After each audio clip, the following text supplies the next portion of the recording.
이제 옆에 앞에 또 분하고 다 인사하는데, 성도님은 복음을 위해서 굉장히 좋은 귀한 분입니다. 그렇게 인사합시다. 성도님은 복음을 위해서 굉장히 중요한 분입니다.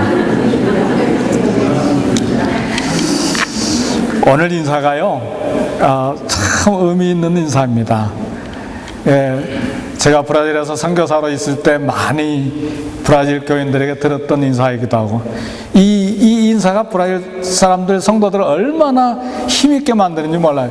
당신이 하나님께 굉장히 중요한 사람입니다. 이 말 한마디가 힘을 돋게 만드는데, 실제로 인사 필요로 끝나는 말씀이 아니고, 저와 여러분 한 사람 한 사람이 금싸라기처럼 존귀한 사람들입니다.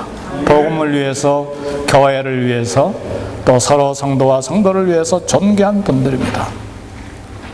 오늘 본문 로마서 16장 긴 본문을 읽었는데 참 지루하죠.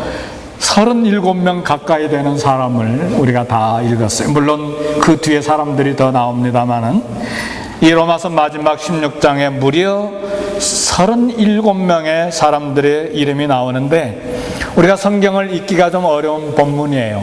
왜냐하면 마태복음 1장, 역대상 1장에서 9장까지 막 족보가 계속 나오잖아요.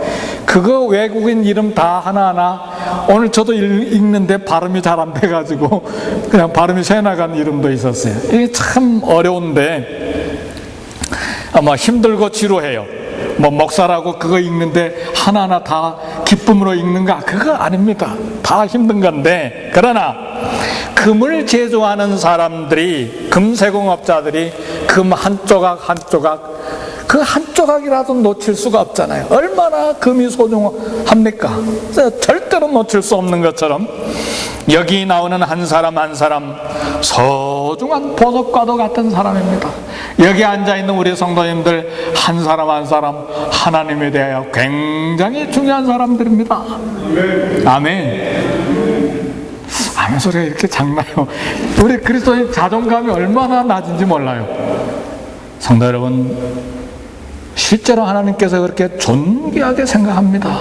저와 여러분들은 한 사람 한 사람 보배롭고 존귀하게 여기기 때문에 그 사랑 못 이겨서 가장 귀한 아들을 저와 여러분들에게 보내신 것 아닙니까? 소개된 37명의 사람들은 바울의 수백 명의 동역자들 중에 이 로마에 있고, 그리고 이 로마서를 쓰고 있는 고린도에 있었던 소수의 사람들입니다. 그런데 특별한 것은 그들 대부분이, 몇 사람을 빼고는 이 37명의 대부분이 평신도라는 사실이에요. 오늘 이것이 오늘 설교의 키포인트가 되겠습니다. 성도 여러분, 참 저도 목회자의 한 사람으로서 바울 주변에 이처럼 헌신된 평신도 동역자들이 많이 있었다는 사실이 참 놀랍기도 하고 부럽기도 합니다. 바울에 대한 일반적인 인상은 그래요. 독한 사람, 그잖아요.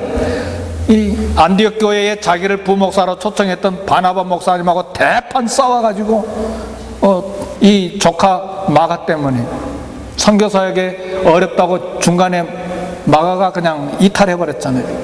그래서 2차 전도여행 갈 때 마가 안 돼, 딱 잘라버린 거예요. 대선배 앞에서. 그러니까 독한 사람이에요. 인상이 그렇다고 말해요. 사람보다는 일 중심이고 독선적이고 그 다음에 차가운 사람이고, 일반적으로 그렇게 느끼기가 쉬운 사람이 이 사도 바울입니다. 그러나 오늘 본문에 보면 바울이 결코 혼자 일하지 않은 사람이었다. 로마에 편지 한 장을 보내는데 이렇게 많은 사람의 동역자들이 있었구나. 그리고 한 사람 한 사람 표현하는데 얼마나 그들의 사역에 대해서 감사하고 사랑과 애정이 묻어있는 그런 표현을 하는지, 바울의 마음은 뜨거운 사랑으로 가득 찬 사람이다. 이걸 우리가 읽어볼 수가 있습니다. 성도 여러분, 혼자 일할 수 있는 사람은 능력 있는 사람이에요. 그러나 함께 일할 줄 아는 사람은 위대한 사람입니다. 혼자 기도할 줄 아는 사람은 경건한 사람이에요. 그러나 함께 기도할 줄 아는 사람은 하나님의 기도의 능력을 받을 줄 아는 사람이에요. 하나님의 기도의 비밀을 아는 사람이에요. 왜냐하면 두세 사람이 합심하여 예수님의 이름으로 구하는 기도가 가장 강력하기 때문에 그렇습니다. 세상에서는 독립심이 강한 사람을 대단한 사람으로 이렇게 여깁니다. 그러나 하나님의 세계관, 성경의 입장은 다릅니다. 함께 일하고 함께 기도하고 이런 사람을 하나님께서 기뻐하시고 이런 사람들에게 은혜와 능력을 부어주신다. 그래서 저는 요즘에 이런 기도를 합니다. 하나님, 제게 사역의 동역자를 주십시오. 하나님, 제게 물질의 동역자도 붙여주십시오. 부자 되는 건 이미 포기했으니까 주님을 위해서 사역의 동역자, 물질의 동역자를 붙여주셔서 복음을 전하는 일에 마음껏 일하게 해주십시오. 이게 요즘에 제 기도 제목이에요. 그런데 이런 기도 중에 오늘 로마서 본문, 일부러 로마서 16장을 택한 건 아니잖아요. 로마서 1장부터 지금 16장까지 계속 달려온 것이니까 이 본문을 보고 너무나 도전을 받은 거예요. 복음을 위해서 함께 일할 평생에 잊을 수 없는 평신도 동역자들을 만나기를 우리는 원해야 됩니다. 그러나 동역자는 하늘에서 갑자기 뚝 떨어지는 것이 아니에요. 땀과 수고와 그리고 눈물의 훈련이 없이는 동역자가 만들어질 수가 없어요. 그래서 저는 요즘에 고민하는 것이, 하나님, 어떻게 하면 우리 성도님들을 동역자로 훈련하고 세울 수 있겠습니까? 이것이 기도 제목이에요. 오늘 본문에 기록된 모든 평신도들은 바울이 값비싼 대가를 지불하고 해산의 수고를 다해서 양육하고 훈련해서 만들어 놓은 바울의 동역자들입니다. 우리 사랑하는 교회도 이런 해산의 수고를 통해서 평신도 동역자들을 만들 때 비로소 질적인 성장과 양적인 성장을 경험하게 될 것이다 라고 생각을 합니다. 이제 본문에 소개된 많은 사역자들 중에서 세 사람만 소개하도록 그렇게 하겠습니다. 1절에서 2절의 말씀을 보니까, 내가 갱그리아 교회의 일꾼으로 있는 우리 자매 베베를 너에게 추천하느니, 오늘 여기 베베 교회 일꾼이요 나의 보호자라 이렇게 소개되어 있는데, 여기 일꾼이라는 말이 이제 우리 신약성경 원문에 가보면 집사로 이렇게, 집사와 동일한 단어입니다. 디아코노스. 그러니까 여기 베베는 여집사님입니다. 놀라운 사실은 37명 중에 가장 먼저 소개된 평신도가 남자가 아니고 여성이라는 사실이에요. 누가 아멘하셨어요?